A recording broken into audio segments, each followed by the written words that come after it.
আসসালামু আলাইকুম ভিউয়ার্স, আশা করি সবাই ভালো আছেন। তো আজকে আরও একটি নতুন প্রোডাক্টের রিভিউ নিয়ে আপনাদের মাঝে হাজির হয়ে গেলাম, যেটা কিনা সোকানি কোম্পানির হ্যান্ড ব্লেন্ড। এটা হচ্ছে 8-in-1, তার মানে মাল্টি ফাংশনাল কাজ আপনি একটি হ্যান্ড ব্লেন্ডার দিয়েই করে ফেলবেন।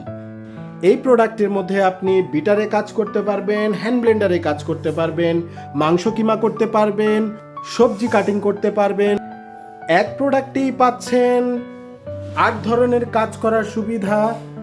তার মানে আপনার আলাদা করে বিটার কিনা লাগছে না, আলাদা করে হ্যান্ড ব্লেন্ডার কিনা লাগছে না, আলাদা করে আপনার ফুড প্রসেসর কিনা লাগছে না, আলাদা করে আপনার কিমা মেশিন কিনা লাগছে না, আলাদা করে আপনার ব্লেন্ডার কিনা লাগছে না। একটা প্রোডাক্টেই আপনার কিচেনের সকল সমাধান, সেটা হচ্ছে সোকানি ব্র্যান্ডের হ্যান্ড ব্লেন্ডার 8-in-1। তো এই প্রোডাক্টটি যদি কেউ অর্ডার করতে চান, স্ক্রিনে দেওয়া নাম্বারে দ্রুত যোগাযোগ করেন এবং ধামাকা প্রাইসে এই প্রোডাক্টটি পেয়ে যাবেন।